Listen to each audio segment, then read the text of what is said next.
was embarrassing, but the only way that I can really describe the way that I felt was to say that I felt invisible. And I know that some people would look at me and say, when did you ever feel invisible? But I did. I felt invisible.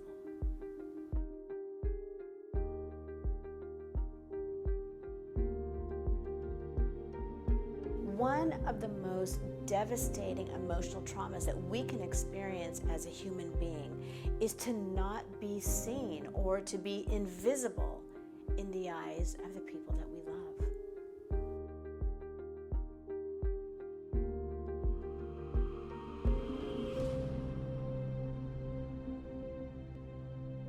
Well, hello everyone. It is Dr. Tracy with drtracy.tv, the place for self-love. It is non-negotiable. I want to welcome you to Module 2, Class 11 in the Reclaiming Me program. This is a class that I'm so excited to present, and it's called From Invisible to Self-Love, and I'm going to be teaching you about something that I have coined as Narcissistic Identity Theft.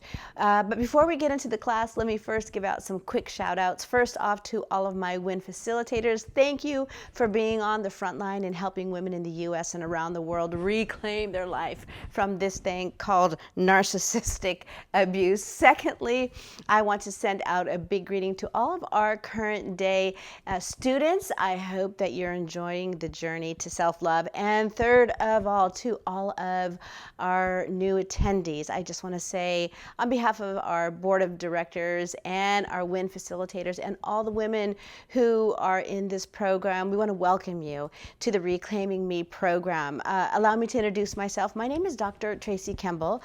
I am a Ph.D. in psychology. I am an EP, which is an energy practitioner. I'm a laws of attraction specialist.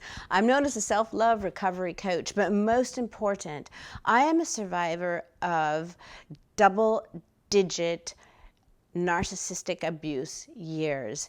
And I mention that because I would venture to say that if you came into this program, there's a really good chance that your life has been shattered into 10,000 pieces, and you have a lot of questions as to what happened to me, how did this happen, and you're in desperate need of answers. And I just want you to know that you're definitely in the right place. So let me tell you a little bit about the Reclaiming Me program and how it works. There are many recovery programs on the market, but the one thing that separates this program from others that deal with psychology as the path to healing, or deal with energy and spirituality as the path to healing, and you'll definitely get both of those elements here. What really separates this program from other programs is that I have built the recovery journey on this thing called the journey to self-love. And let me tell you why. It comes after working on myself for many, many years, and also from working with women around the world for many years, is that the one thing that I have learned is that the one thing, the only antidote to healing from narcissistic abuse is this thing called self-love. So the question is, why self-love?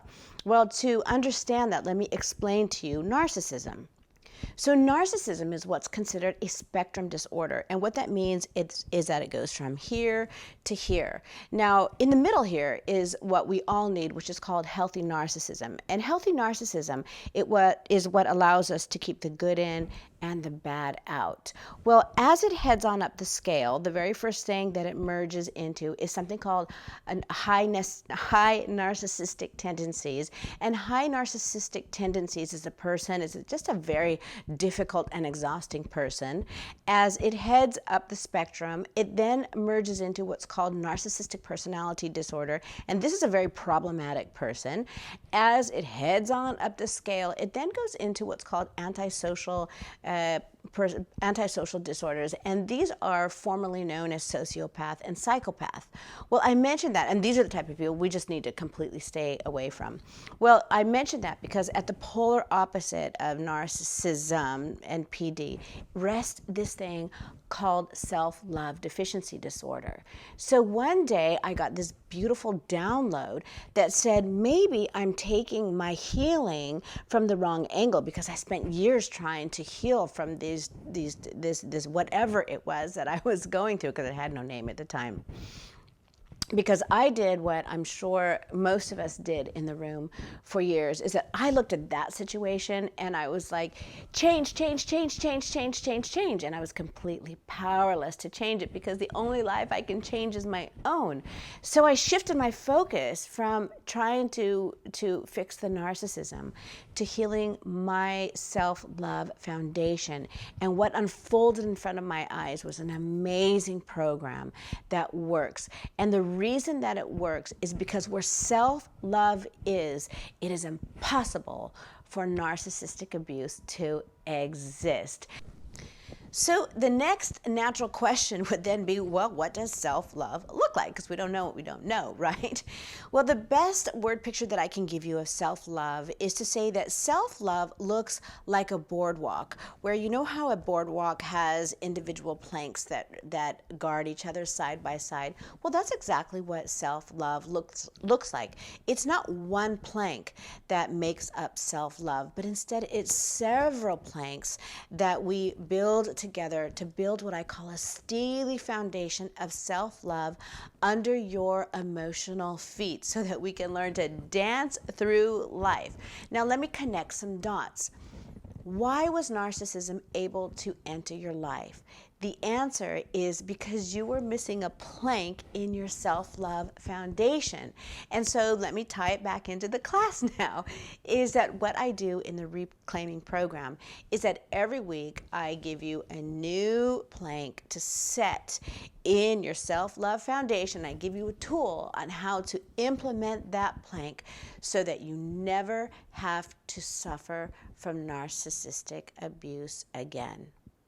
Now finally, before we get started in the class, I want to share one more important piece of information on the recovery journey.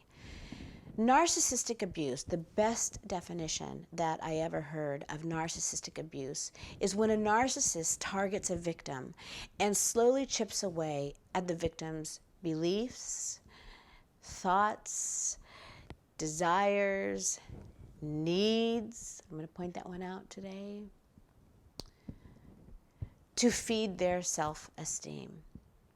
When I think about this, the visual picture that I get in my mind's eye is I see we victims in the corner of life kind of just shriveled up, apologizing for taking up this much space.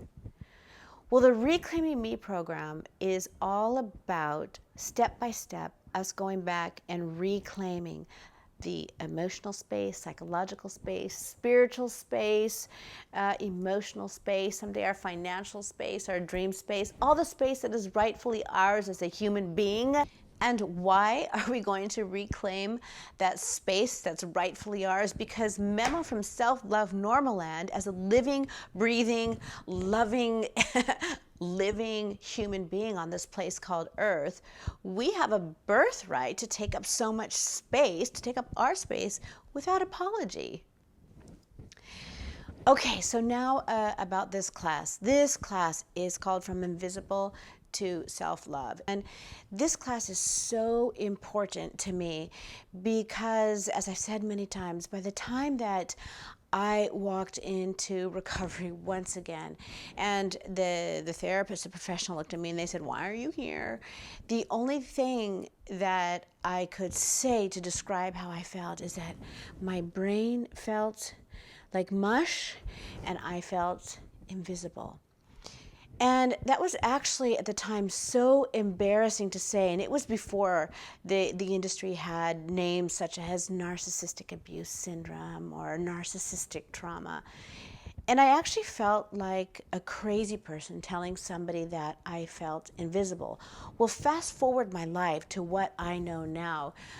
Of course I felt invisible. The reason that I felt invisible is because invisible is a common aftermath emotional state that the victim of narcissistic abuse experiences. And the reason being is because when we live in narcissistic relationships, narcissists basically erase our existence, and they erase our existence by degrading us, by rejecting us, by ignoring us, and by what you're going to discover today, by robbing us of the right to our needs.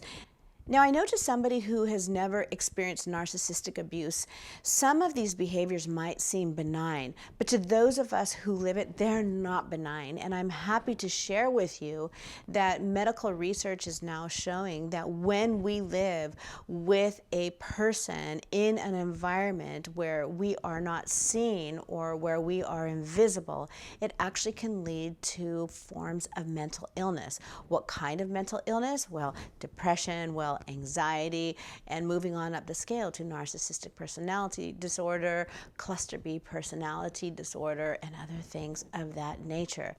So memo from Self-Love Normaland, living in an environment where we are seen, where we are visible, it is critical to our mental health. So what am I saying? I'm saying that as a living, breathing, loving human being, you have the right to be seen. You have the right to be heard. You have the right to be absorbed by another person, and you have the right to be visible. Our class today is called From Invisible to Self-Love. It is the journey to healing from this thing called Narcissistic Identity Theft. As you take this class very quickly, please only take that which applies to you. There's a lot of information here, so take only that which applies to you. And know as you step deeper into your recovery journey, and recovery means healing, that there's a lot of love and support here at the WIN Foundation and in the Reclaiming Me classes, not just from me personally, but from our WIN facilitators and from all the women from throughout the world that are here walking side by side with you. So at this time, we're going to enter into our recovery journey. What's going to happen now is I'm going to throw the class over to the WIN facilitators. And WIN facilitators, if you will take our beautiful souls through our class test of the week. This class is called From Invisible to Self-Love. And this is a class that identifies narcissistic identity theft. The way it works is the more you check means the more that you're suffering from this condition. So, WIN facilitators, it's all yours. I'll see you on the other side. Okay, so I want to begin this part of the journey by getting you educated, by giving you the definition, by giving you my definition of narcissistic identity theft. And the reason that I say my definition of narcissistic identity theft is because if you were to go online and Google narcissistic identity theft, a couple of things will happen and won't happen. What will happen is some narcissist influencers will define narcissistic identity theft as when a narcissist mirrors you or copycats you. And that's not the type of narcissistic identity theft that I'm talking about today. Also, what won't happen when you go on to Google and you look up the word narcissistic identity theft, you won't find it in the DSM, because narcissistic identity theft is not recognized as a mental condition, though it should be, because it makes you mental.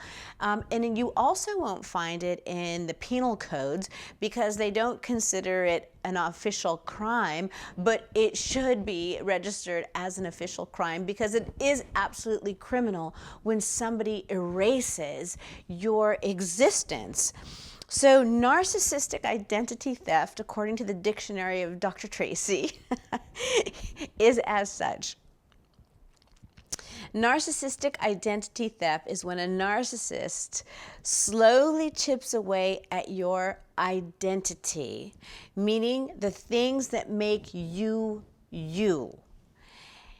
They chip away at your identity to the point that you feel insignificant, that you feel incapacitated, which means that you feel powerless, and that you feel invisible. Now, let me just take a sidebar and make a general statement about this thing called invisible. If you look at our cultures right now, I really believe that we have an epidemic of invisibility taking place in our cultures right now, meaning that a lot of people are not being seen. And I just think about it. 100 years ago, we lived in villages and we lived in environments where everybody basically was in your business, that everybody knew who you were, everybody knew who your family was, your doctor knew your brother as a personal friend. I mean, we lived in these cluster environments. And even when I grew up, and I'm not 100 years old, but when I grew up, when I went to our place of worship, there were no more than 200 people there. Well, now, in this day and age, we have mega churches. When I went to university, there were 30, 40, 50 people in my classroom. Now, universities have literally thousands of students in the classroom. When we go to conferences or lectures, there's tens of thousands of people sometimes in the audience. And so there is this overall feeling of not being seen that's taking place in the world today. But here's the difference. If I were to approach the teacher, the speaker, the leader at these mass mega events, and this person didn't know me by name or recognize me by sight, I wouldn't be offended. Why? Because that person also doesn't have an influence on my life. So when it comes to this global epidemic of not being seen, though it is a concern as to what that means for the future of our generations, that's not the type of invisibility that I'm talking about. The type of invisibility that I'm talking about is when you live in an environment with somebody that you love, and that somebody that you love makes you feel invisible. Well, question, why is this such an important subject? Well, the reason that it is such an important subject is because MEMO from Self-Love Normaland, us being visible to the people who we love, is critical to our mental health. And if you don't believe me how important it is, let me just share with you a research that was done with babies. So research shows that if a baby is not recognized by their mother, that the baby could potentially die. So there was this research that was done that a group of mothers made the decision not to recognize their baby. And here's what happened. The mother sat down, and rather than, as she normally did, look at the baby and physically, emotionally, spiritually absorb that baby and let that baby know through her energy, I love you. You are visible. Instead, they did the direct opposite. They sat down next to the baby, or in front of the baby, and the baby could see them, and they looked straight ahead. Well, what unfolded? Well, the first thing that happened is that the baby began to coo and caw and try to get mommy's attention, and mommy did not respond. So what happened next?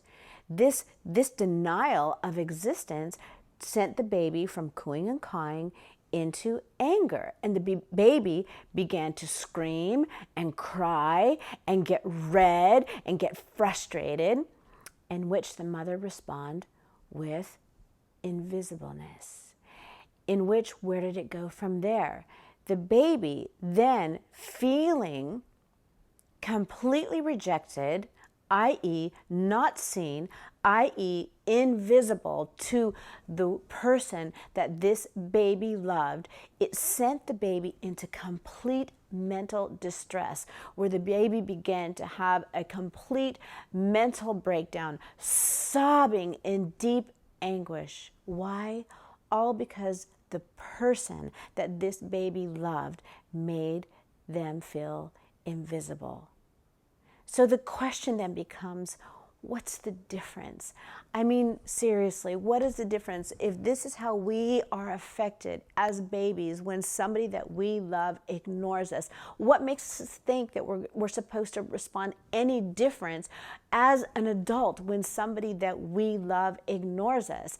Well, the answer is that there is no difference. That when we live in an environment where somebody makes us feel invisible, It is critical to our mental health, and it will affect our mental health. So question, how do we become invisible? Or what are some of the treatment styles that a narcissist can do to us to make us feel invisible? Well, let me share just a few with you, and I want you to reflect on your day in and day out environment. So how do we become unseen, or how do we end up feeling invisible? Well, we can become invisible if we are with somebody who ignores us, if we are with somebody who constantly interrupts us or talks over us. We can become invisible when somebody discounts us, diminishes us, demolishes us, including our dreams. When somebody minimalizes us, when somebody marginalizes us, when somebody shames us, when somebody usurps us. We can become invisible if we're with somebody who scoffs or laughs when we give our opinion on something, or when somebody gives you the silent treatment that can cause us to feel invisible. We can become invisible if we're with somebody who copycats us. And a copycat is somebody who basically takes over your ideas, your laughters, your sayings, your personality, and presents it to the world as though it's there. So I have a question. Why would the narcissist do this? Well, the answer is that the narcissists do this because narcissists, remember that they have something that's called a false identity, which means that they don't have a sense of identity. And so being that most narcissists are with empaths or passionate people or feelers, they see our personality gets a reaction from others, and so they want to come in and take that, own that as theirs, so that they can have their esteem needs met.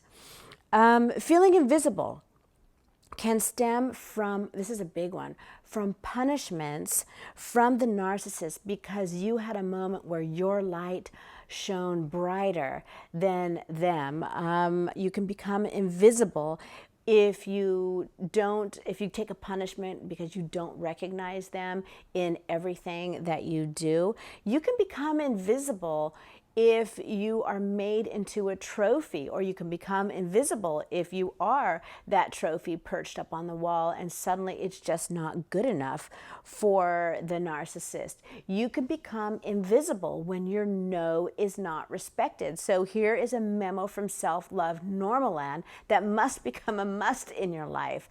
Memo from Self-Love Normaland. No is a complete sentence. I'm going to repeat that. No is a complete sentence.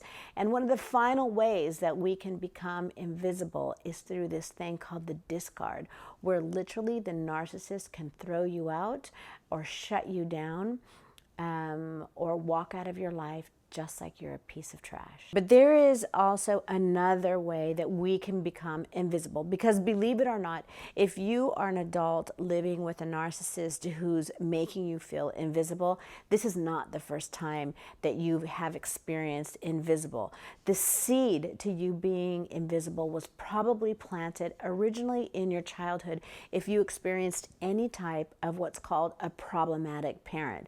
So what is a problematic parent? Well, let me give you some ideas as to what a problematic parent is. A problematic parent is, the best way that I can define it, is to say that it's any type of a parent who has an oholic personality. And what do I mean by an oholic personality?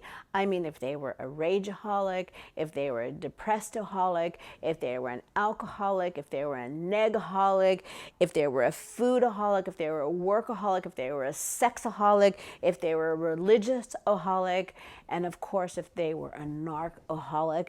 You definitely were given the seeds and the impression that your job in life is to be invisible. Now, for the sake of understanding invisibility a little bit more, I need to sidebar for just a moment and talk about children of narcissistic parents. And for those of you who want more information on this, it's coming in Module 5. But for the sake of invisibility, let me just sidebar for this moment.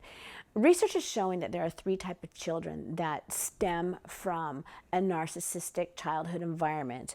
The first one is the scapegoat child, and the scapegoat child is basically one that catches all the brunt of everything that goes wrong. And this child usually grows up and becomes either the failure to launch or becomes the addicted child. The second type of a child that comes out of it is the golden child. And the golden child is the child that is put on that pedestal and worshiped and praised. And I know you might be thinking, but isn't that love? And the answer is no, that's not love. Because why? Because that child is being objectified. When a child is a golden child, they are not a soul. They don't have feelings. They don't have emotions. They are in the narcissist's life to put the flashlight on the narcissist. And so that child, what's the end result? That child feels invisible. And that child will normally become a future narcissist.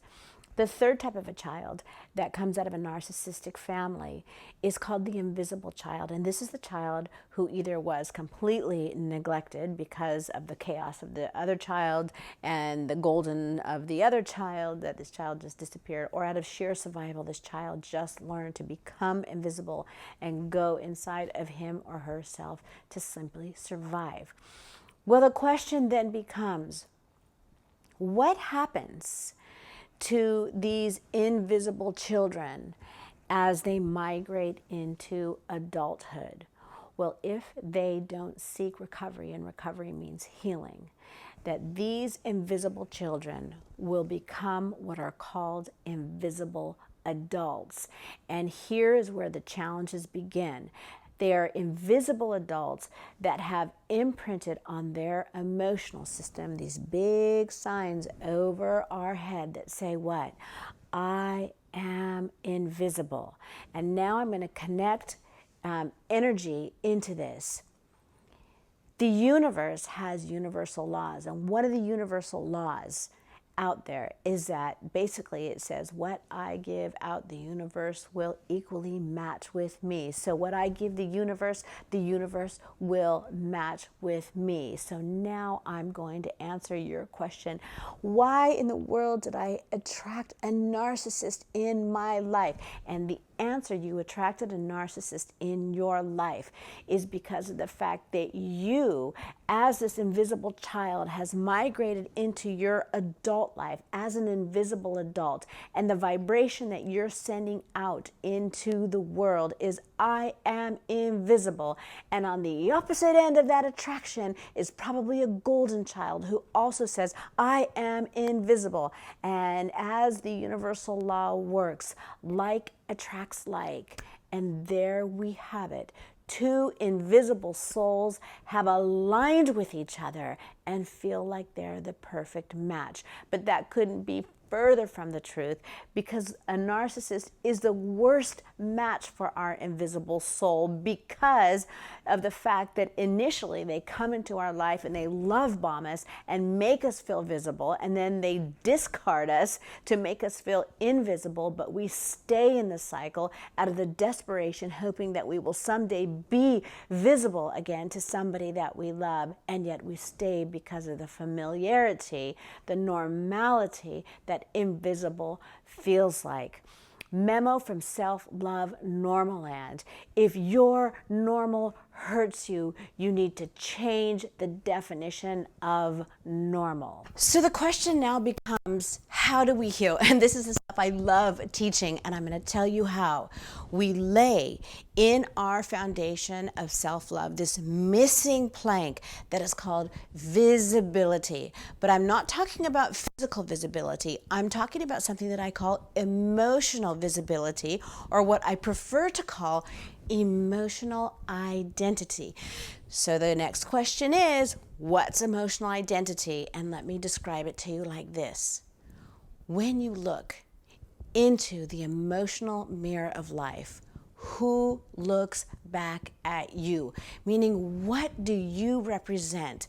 What are your beliefs? What are your limits? What are your deal breakers? What are your non-negotiables? What are your passions? And what is the purpose of your life? In other words, your emotional identity is Who do you show up as when you show up to the table of life? And I'm telling you, it has nothing to do with what's on the outside, but instead it has everything to do what's on the inside.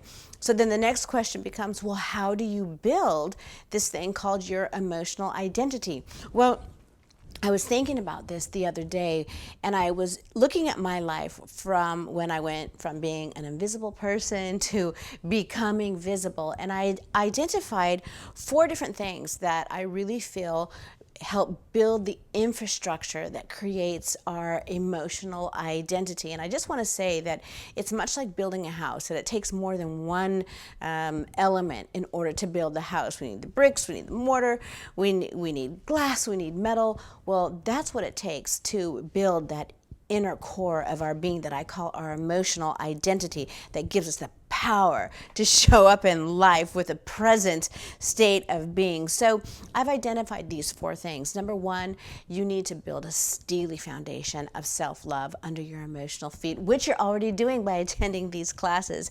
Number 2, as we learned in class 10, you need to build a feel-good foundation of beliefs. What are your beliefs? Not somebody else's beliefs that you were taught that you had to believe, but what best works for you, what best serves you when it comes to your belief system. Number 3, you need to have clarity on what I call your master plan. And what is a master plan, or a divine master plan is how I love to word it. A divine master plan is knowing what your rights are. It's knowing what your dreams are. It's knowing what your value is. And I have an entire class from powerless to self-love, because the other thing is to know your personal power. And the 4th thing that it takes in order to build our emotional identity is something that I call authentic needs. Now, before I teach on exactly what an authentic need is, I want to first kind of bring an expose to what it means to have needs within a narcissistic relationship, because man, we get so messed up when it comes to our needs, or even the subject of needs within a narcissistic relationship.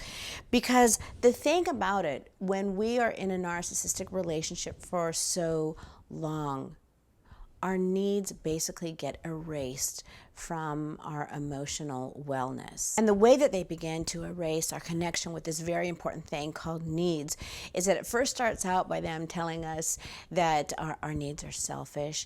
And then if we continue to drink the Kool-Aid, it then merges into this concept that says the only needs that can be met within this relationships are those of the narcissist. And then if we continue in the toxicity and consuming the Kool-Aid, it eventually reaches a point where we feel like we are obligated to meet the needs of the narcissist. But memo from Self-Love Normal Land, as an adult, we are not obligated to meet another adult's needs whatsoever.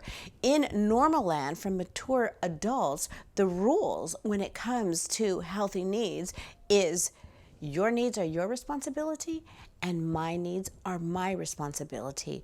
But that's not how the narcissist plays by when it comes to this thing called needs. What they do is they make us feel that we're selfish, that they're only their right and privilege. And the third thing that they do, and I'm sure you've experienced this many times, is that when we express a need, they manipulate the conversation by saying, "You're just so needy," and then we become very ashamed at the various needs that we have.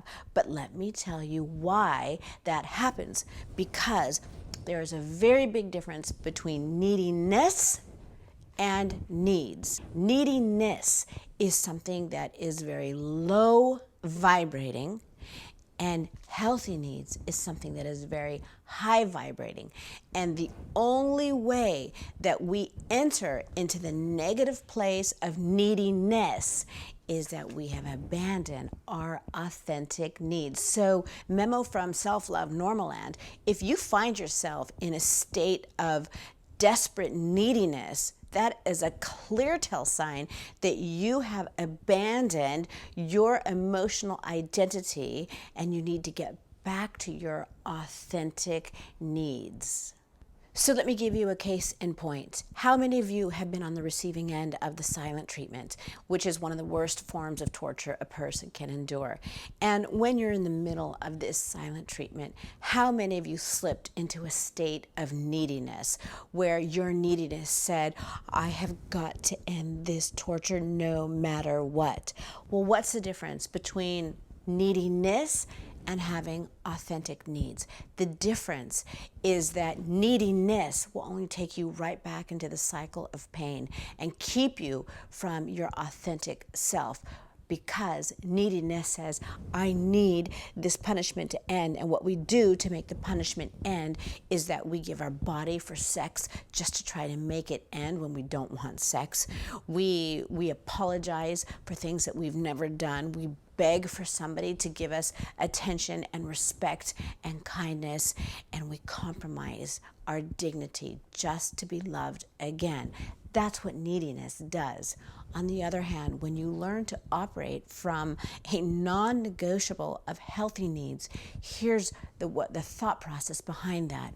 When somebody is punishing you, which MEMO from self-love, normal and healthy relationships don't punish, but that's a whole other class. When somebody punishes you, your authentic need says, I don't like this, and then it begins to speak. I need to be in a safe relationship. I need to be in a relationship where there's healthy communication. I need to be in a relationship where there is respect. And when we have these healthy needs vocalize themselves, we then make choices towards the healthy need instead of abandoning ourselves and doing it in the name of neediness. So the question then becomes, what exactly is an authentic need? An authentic need, it's like the glue that holds our emotional system together. I kind of think, in my opinion, it kind of holds our whole life together, because authentic needs are the things that keep us connected to our safety, they keep us connected to our sanity, they keep us connected to our self-love, and they keep us connected to our centeredness, which our centeredness is that master plan that we have for our life. So what does that look, feel, and sound like? Well, every year I sit down and I get current with myself, and I make sure that my master authentic needs list is current with who I am in this day and age and who I come to the table with as Tracy Kimball. And so at this time, I'm going to share with you my authentic needs, that you can get an idea as to what an authentic need looks, feels, and sounds like. And then you're able to build an authentic needs list that serves you best. So when it comes to authentic needs, here's my personal authentic needs list. I have a need for respect, for communication, for dignity, for love, for affection, for appropriate attention, for joy, for truth, for balance, for reciprocity, to have my own voice, to use my own voice, to have my own emotional space without apology. I have the need to be right when I'm right and to be wrong when I'm wrong without punishment.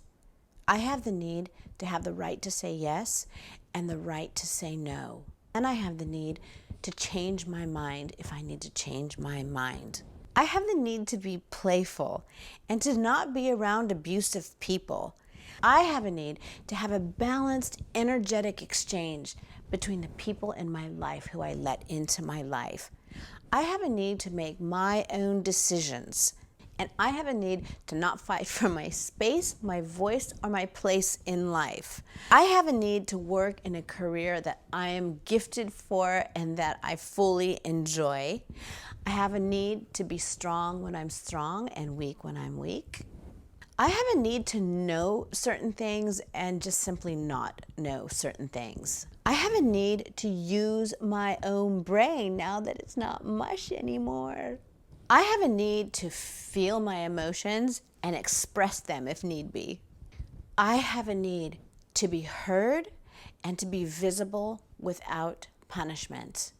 I have a need to be absorbed by another person when I'm in their presence. I have a need to love.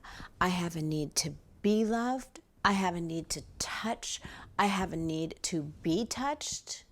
I have a need to dream, and I have a need to pursue my dreams. And finally, I have the need to know myself, to be myself, and most important, when it needs to be done, to reinvent myself without explanation or apology. And so that is the list of just some of my beautiful, authentic needs, these jewels that keep me connected to my safety, my sanity. They keep my center, my master plan, and most important, they keep me connected to my self-love. And with that, let's merge into our beautiful life, work for home. I'm going to read them very quickly, and then we're going to send it over to the WIN facilitators. So here's your life, work for home. Okay, beautiful souls, when it comes to your life, work for home, here we go. Let's start off with our physical healing for the week. This week, in your physical healing, what I want you to do is I want you to identify in your current relationship who is making you feel invisible. Number one, what are they doing to make you feel invisible? Number two. Number three, I want you to identify where your needs are not being met. And here's the thing, if you find yourself saying, I don't know what my needs are, I don't know what my needs are, I have a very simple self-love tool for you to use. You look at yourself, you get centered, you get calm, and you ask a very simple question. What do I need right now? Do I need communication? Do I need love? Do I need acceptance? Do I need guidance? Do I need mentorship? Do I need partnership? What do I need? Number two, emotional healing for the week. This week, I want you to identify your authentic needs. Now, I'm providing with you, as part of the downloads of this class, my list of authentic needs that you can begin. You can steal any of them that you want, but the ultimate goal is to really examine yourself and establish authentic needs that are rightfully yours without explanation. This is going to help give you emotional identity, emotional visibility. Number three, this week, our spiritual healing. What I want you to do is I want you to ask Spirit or the divine or God or whoever you reach out to help you identify where that seed of initial invisibility came from.